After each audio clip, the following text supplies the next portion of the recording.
একটা মহিষ লাগতো নাস্তা করতে, এই সেই জোয়ান বই পুস্তকে আছে তো। মহিষ লাগতো নাস্তা করতে, যেটা আর কি সেইটা ওখানে কিসে আত্মদান করেছিল? আত্মদান মানে তো এখনকার মতো তো আর দূরেতে গুলি করার কোনো ব্যবস্থা ছিল না। তখন ও মানে আত্মরক্ষার জন্য উনি চারিপাশে পানি রাখছিলেন। হ্যাঁ, আমরা গাজী কালু চম্পাবতীর মাজার শরীফে এসেছি।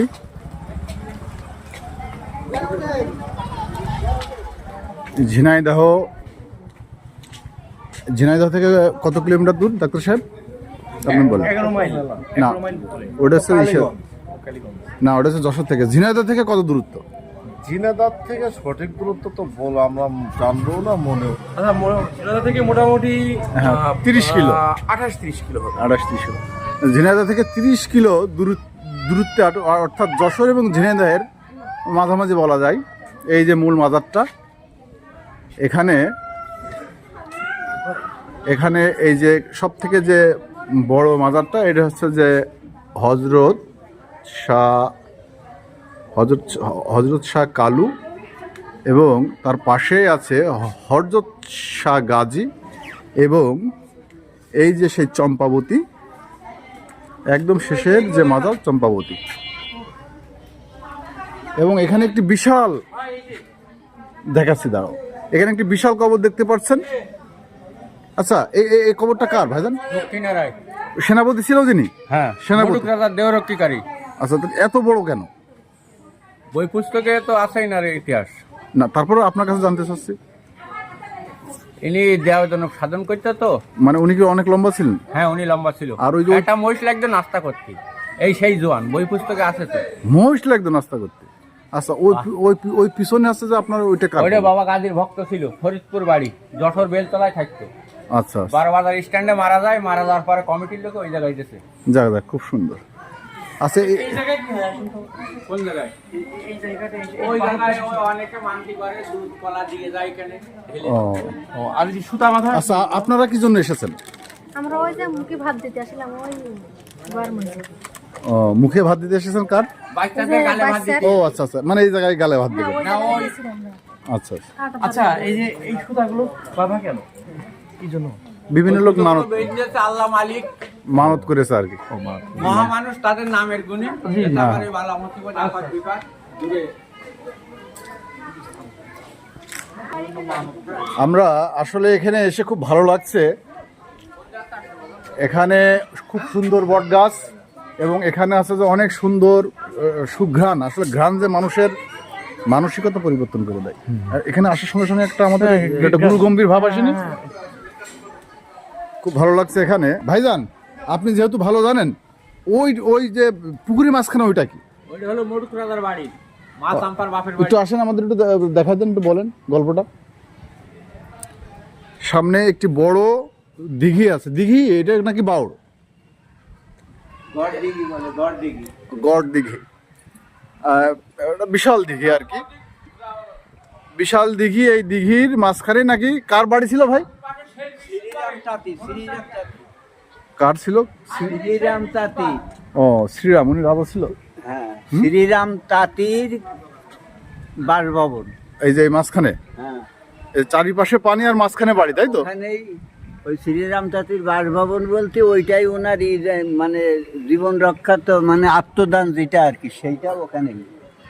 কিসে আত্মদান করেছিল? আত্মদান মানে তো এখনকার মতো তো আর দূরেতে গুলি করার কোনো ব্যবস্থা ছিল না। তখন ও মানে আত্মরক্ষার জন্য উনি চারিপাশে পানি রাখছিলেন। হ্যাঁ, আত্মরক্ষার জন্য উনি নিরাপদে থাকতেন ওখানে। আচ্ছা, ঠিক আছে।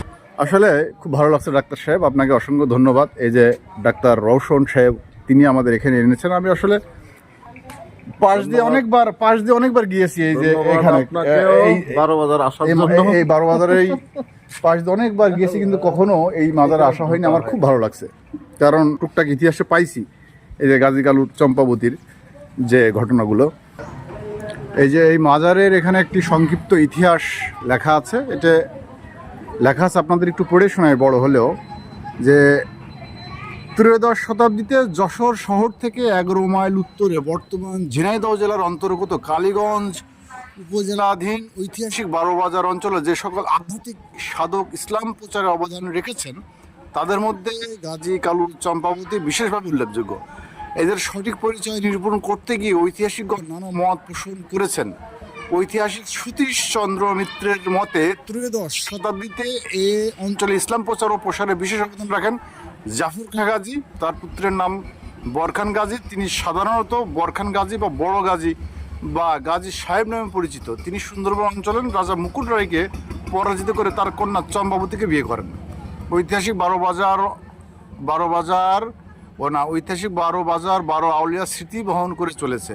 তুর্কি আফগান আমলে এখানে মুসলিম সভ্যতার কেন্দ্রস্থল হিসেবে বিবেচিত ছিল। ঐতিহাসিকগণের মধ্যে বিরাটনগরের রাজা ছিলেন সিকান্দার শাহ, আর রানী ছিলেন অজুপা সুন্দরী। রাজা রানীর প্রথম পুত্র জুলাস শিকার করতে গিয়ে নিরুদ্দেশ হন। গাজী ছিলেন তাদের দ্বিতীয় পুত্র এবং কালু ছিলেন তাদের পালিত পুত্র। রাজা রানী প্রাপ্তবয়স্ক গাজীকে রাজ্যভার দিতে ইচ্ছা প্রকাশ করলেন। তিনি রাজ্যভার না নিয়ে পালিত ভাই কালুকে সাথে নিয়ে পলায়ন করে সুন্দরবনে এসে উপস্থিত হন। তারা ফকির বেশে বহুদেশ ভ্রমণ পূর্বক ব্রাহ্মণ নগরের মুকুট রায়ের সাথে যুদ্ধে লিপ্ত হয়ে তাকে পরাজিত করে সাফাইনগর শ্রীরাম রাজার দেশে আগমন করেন। এটাই শ্রীরাম রাজার দেশ, তাই তো ভাই? এটাই শ্রীরাম রাজার দেশ। হ্যাঁ, এই সাফাইনগর আধুনিক 12,000-এর একাংশ। ঐতিহাসিক AFM আব্দুল জলিলের মতে গাজী পৈতৃক বাসভূমি হতে পলায়নপূর্বক বহু জনপদ গ্রহণ করে সাফাইনগরের শ্রীরাম রাজার দেশে অসাধারণ আধ্যাত্মিক শক্তির প্রভাবে ইসলাম প্রচারে আত্মনিয়োগ করেন। গাজী, কালু, চম্পাবতী সম্পর্কে যে বিবরণ পাওয়া যায় তা সবই ঐতিহাসিক উপাখ্যান ও গাজীর গীত, উপন্যাস, পুঁথি, সাহিত্য কিংবা জনশ্রুতি বা স্থানীয় প্রবাদ সর্বস্ব। সুতরাং গাজীর ঐতিহাসিক সত্যতা সম্পর্কে মতামত প্রকাশ করা দূর ব্যাপার। তবে সিলেট থেকে সুন্দরবনে গাজী নামে যে আধ্যাত্মিক সাধক 12 বা সাফাইনগরে এসে হাজির হন, তিনি বহু হিন্দু বৌদ্ধকে ইসলাম ধর্মে দীক্ষা দেন। যশোর জেলায় তার আগমনকাল নিশ্চিত করে বলা না গেলেও এতটুকু বলা যায় যে গাজী, কালু, চম্পাবতী কিংবদন্তি কিংবা বাস্তবতায় তারা 12 বাজার থেকেই সর্বপ্রথম ইসলামের বিজয় পতাকা উড্ডীন করেছিলেন গোটা দক্ষিণ বাংলায়। তাদের স্মৃতি বুকে ধারণ করে নীরব নিথর হয়ে আছে আজকের 12 বাজার। এখানে সৌজন্যে জনাব শহীদুল ইসলাম, জেলা প্রশাসক, ঝিনাইদহ।